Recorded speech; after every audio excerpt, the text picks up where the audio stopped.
नमस्कार दोस्तों, आज इस वीडियो का टॉपिक है मैक्रोज इन सी लैंग्वेज। दोस्तों, इससे पहले की वीडियो में मैंने आपको बताया था कि प्री प्रोसेसर क्या होता है और प्री प्रोसेसर डायरेक्टिव्स क्या है। अगर अभी तक आपने वो वीडियो नहीं देखी है तो आप ऊपर आई बटन पर क्लिक करके वो वीडियो देख सकते हैं। दोस्तों, टॉपिक को डिटेल में समझने के लिए वीडियो को लास्ट तक देखें। चलिए बिना देरी किए आज का टॉपिक शुरू करते हैं, मैक्रोज इन सी लैंग्वेज। दोस्तों, macro statement written by using hash defined preprocessor directives। hash defined preprocessor directive का यूज करके हम मैक्रो स्टेटमेंट लिखते हैं। इसका सिंटैक्स है, सबसे पहले हम लिखते हैं hash defined। हमने यहाँ पर फॉर एग्जांपल लिखा है मैक्स और 50, तो इस स्टेटमेंट को हम कहते हैं मैक्रो स्टेटमेंट। यहाँ पर सबसे पहले hash defined ये होगी आपकी प्री प्रोसेसर डायरेक्टिव। मैक्स हमारा मैक्रो टेम्पलेट कहलाता है, जिस भी नाम से आप मैक्रो बना रहे हैं तो वो कहलाता है मैक्रो टेम्पलेट, और जो उसकी वैल्यू आप लिखते हैं वो कहलाता है मैक्रो एक्सपेंशन। इसे एक एग्जांपल के थ्रू समझते हैं। मैंने यहाँ पर मैक्स नाम का एक मैक्रो डिफाइन किया है और जिसकी वैल्यू कितनी है 50।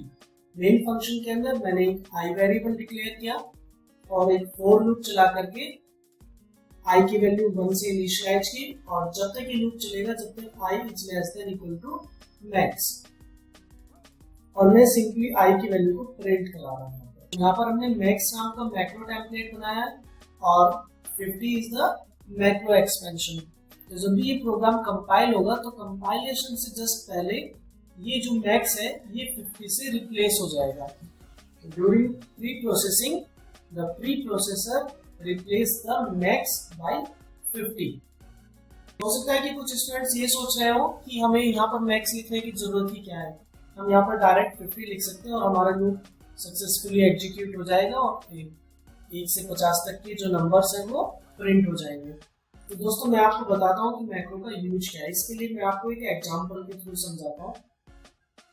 मान लीजिए कि आप कोई बैंकिंग से रिलेटेड सॉफ्टवेयर बना रहे हैं, तो उस सॉफ्टवेयर को डिजाइन करने के लिए, डेवलप करने के लिए आप एक प्रोग्राम लिख रहे हैं।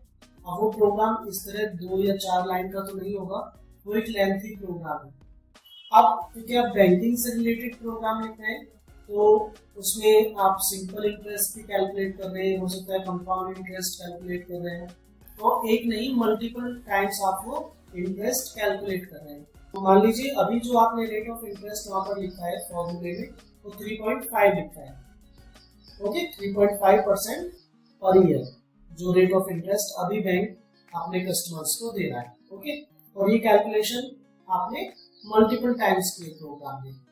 मान लीजिए इन फ्यूचर बैंक जो है वो इस रेट ऑफ इंटरेस्ट को इंक्रीज कर देता है, 3.5 से बढ़ा करके 4% कर देता है। और क्योंकि आप प्रोग्रामर है तो आपको बोला जाता है कि आप इस प्रोग्राम को अपडेट कीजिए। अब जहां पर भी आपने 3.5 लिखा है, जहां पर भी आपने सिंपल इंटरेस्ट कैलकुलेट किया है, उस फॉर्मूले में रेट ऑफ इंटरेस्ट आपने 3.5 लिखा है, तो आप उसको जाके 4.0 लिखेंगे। ठीक है, और वो आपने मल्टीपल टाइम्स आपने कैलकुलेट किया, तो सभी जगह आपको चेंज करना होगा, 3.5 को अपडेट करना होगा 4.0 से। तो दोस्तों, यहीं पर अगर इसी सिनेरियो में अगर आपने मैक्रो यूज किया होता और रेट ऑफ इंटरेस्ट के लिए एक मैक्रो बनाया होता और उसकी वैल्यू यहाँ पर लिखी होगी 3.5, तो इन फ्यूचर जब भी बैंक ने इसको अपडेट किया तो आप सिंपली मैक्रो स्टेटमेंट में जाकर के उसको चेंज कर देते। यहाँ पर 3.5 की जगह आप 4.0 लिख दें तो आपका प्रोग्राम ऑटोमेटिकली अपडेट हो जाता। तो ये है मैक्रो का एक्चुअल यूज प्रोग्रामिंग में, कि आपको किसी वैल्यू को मल्टीपल टाइम्स चेंज नहीं करना पड़ेगा। बिफोर द कंपाइलेशन वो वैल्यू ऑटोमेटिकली अपडेट हो जाएगी। इसे और डिटेल में समझने के लिए हम आगे बढ़ते हैं। दोस्तों, defined directive could be used to replace a condition और even an entire C statement. आप डिफाइंड डायरेक्टिव का यूज करके किसी कंडीशन को भी रिप्लेस कर सकते हैं, या कंप्लीट जो एक सी स्टेटमेंट होता है उसे भी आप रिप्लेस कर सकते हैं। ये मैं आपको एग्जांपल के थ्रू बताऊंगा। आपने यहाँ पर डिसीजन नाम से एक मैक्रो बनाया और उसके अंदर एक कंडीशन लिखी है, A is greater than 50, logical and A is less than 100। Okay, तो डिसीजन नाम से आपने एक मैक्रो बना लिया। एक और मैक्रो आपने बनाया मैसेज 1 के नाम से, और यहाँ पर प्रिंट एफ, देखिए एक कंप्लीट सी स्टेटमेंट आप यहाँ पर लिखते हैं। प्रिंट एफ स्टेटमेंट आपने लिखा, प्रिंट करा रहे हैं आप ग्रेटर देन 50। एक और मैक्रो में बना लेता हूँ मैसेज 2 के नाम से, और यहाँ पर प्रिंट एफ में मैं प्रिंट करा रहा हूँ लेस देन 50। अब देखते हैं मेन फंक्शन के अंदर आपने एक वेरिएबल डिक्लेयर किया ए इज इक्वल टू 75। आपने इफ के अंदर एक डिसीजन मैक्रो यूज किया है, और अगर ये ट्रू है तो इफ ब्लॉक के अंदर आपने लिखा है मैसेज 1 और एल्स ब्लॉक के अंदर आपने लिखा है मैसेज 2 और प्रोग्राम क्लोज। अब मैं इसका एग्जीक्यूशन आपको बताता हूँ। जब भी आप इस प्रोग्राम को कंपाइल करेंगे तो ये जो आपने 3 मैक्रो यूज किए, डिसीजन, मैसेज 1 और मैसेज 2, ये आपके रिप्लेस हो जाएंगे अपने मैक्रो एक्सपेंशन से। ठीक है, तो डिसीजन रिप्लेस हो जाएगा जो आपने कंडीशन लिखी हुई है age greater than 50, logical and age less than 100, और मैसेज 1 और मैसेज 2 अपने मैक्रो एक्सपेंशन से जो आपने प्रिंट ऐप में लिखा हुआ है। तो मैं एक बार एग्जीक्यूट कर देता हूँ। ए की वैल्यू 75 है, तो 75 is greater than 50 and less than 100, तो कंडीशन ट्रू। तो इस कंडीशन ने ट्रू रिटर्न किया है, तो आपका इफ ब्लॉक एग्जीक्यूट हो जाएगा और मैसेज 1 आपका रिप्लेस हो चुका है प्रिंट एफ स्टेटमेंट के साथ, तो ये आपको प्रिंट करेगा ग्रेटर देन 50। इन केस अगर ए वेरिएबल की वैल्यू 25 होती तो ये कंडीशन आपको रिटर्न करती फॉल्स, तब एल्स पार्ट एग्जीक्यूट होगा और मैसेज 2 जो मैक्रो है उसमें उसका प्रिंट एफ जो स्टेटमेंट है वो एग्जीक्यूट होता है और उसमें प्रिंट हो जाता है लेस देन 50। तो इस एग्जांपल में आपने देखा कि आप डिफाइन डायरेक्टिव की हेल्प से आप किसी कंडीशन को भी रिप्लेस कर सकते हैं और एक कंप्लीट सी स्टेटमेंट को भी रिप्लेस कर सकते हैं। दोस्तों ये कहलाता है सिंपल मैक्रो। अब हम यूज करेंगे macros with arguments. Macros can have arguments like functions. जैसे आप फंक्शन में आर्गुमेंट पास करते हैं, सेम वैसे ही मैक्रोज पे भी आप आर्गुमेंट्स पास कर सकते हैं। तो इसे भी मैं आपको एग्जांपल के थ्रू समझाऊंगा, क्योंकि प्रोग्रामिंग में ज्यादा से ज्यादा प्रैक्टिकली इनको करना चाहिए, तभी कोई प्रोग्रामिंग लैंग्वेज समझ में आती है। तो इसे एग्जांपल के थ्रू देखते हैं। आपने स्क्वायर नाम से एक मैक्रो बनाया और उसमें एक आर्गुमेंट पास किया है।